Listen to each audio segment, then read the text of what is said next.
Hello guys. So ngayon sumama ko ni Mr. So after namin hinatid si Ethan, nagpunta kami sa post office ba sa city. Hinahanap namin yung kasi nga Judith na kailangan na ipasa sa IRS yung tax namin. Yung tax kasi nga late na. So pagdating namin doon is wala doon. So on the way na siya para i-deliver mamaya sa bahay. So hintayin na lang namin para ma-submit na namin yun. And then so ngayon nandito kami sa customer ni Mr.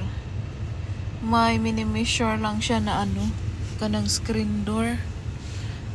Malapit lang to sa city guys. Yung bahay nila dito is dikit-dikit siya. Sabi ni Mr. mahal daw to dito. Ayan ayan din ang bahay. Meron pa sa likod. Ewan ko na saan si Mr. no. Ano yun sa likod. Ayan sa likod. Pakita ko yung daan ha. Paglalabas kami makita ko yung karsada. Yung daan. See you later guys. The road here.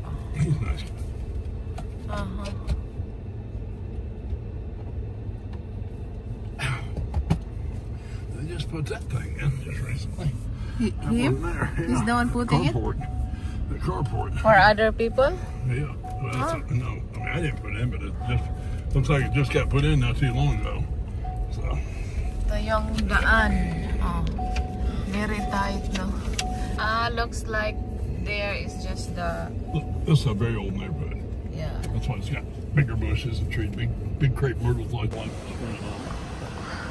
Oh, your cell phone. So we're here sa another customer ni Mr. Gay. Mag-measure siya ng door, screen door.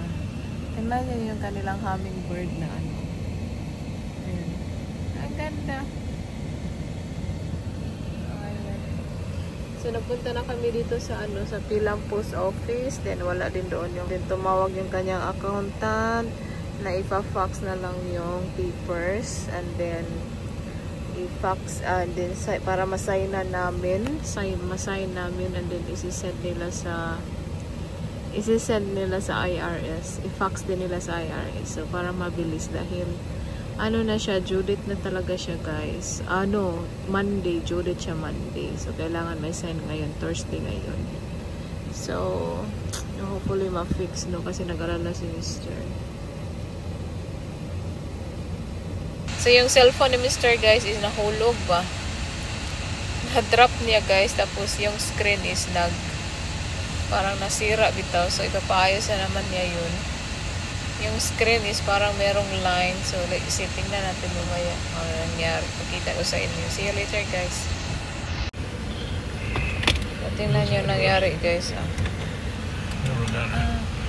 Sira. Yeah. It's terrible. Sira, guys. I-off natin. We're here. Ayos na lang ito.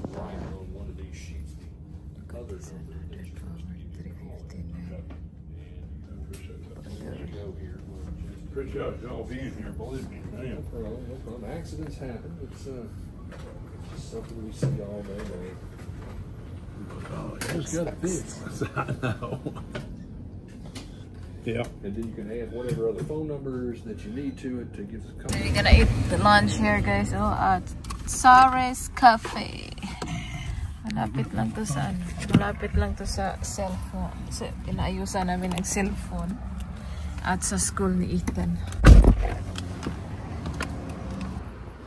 It's closed? No one there? Over there. Oh no, it's closed. So let's go back here. Dito kami sa Cracker Barrel. So we're here na guys, so inside. Busy pa sila. Ano yung mga old stuff sa selling. So stop sila dito.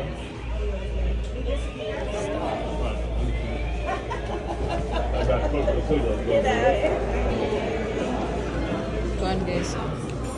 I want this one. Here's our lunch. Don't shake out with the crap. Tapos na kaming kumain guys, and then my husband already picked up the cell phone. So it's done quickly now. Work now? Oh, it looks Leona. Looks Leona. Ayos na ayos. So busy kasi yung ano niya, cellphone. May palagi tumatawag. So finally fixed. It's finally fixed. And sobrang busog kami sa aming lunch. And then uwi na kami guys. Bye. We're here at Aldi's guys. Chicken. Ito no, $4. Yellow potato din siya. Daghan naman eh. I'm gonna use only two. Just that one. Sorry. It's okay. That one? Yeah, the red potatoes are best for cooking. Oh yeah. I thought you like that one too. Yeah, but I'm not eating potatoes. Okay. Sweet potatoes. This one? Yeah, pretty good. Yeah. Yeah, that's good. Let's go to the bag out. Sorry. Huh? They didn't pick it up? Because somebody call them back when they don't pick up the phone. Because they're back for what? Kami ng all for the $13 lang to siya guys. Yan. $13.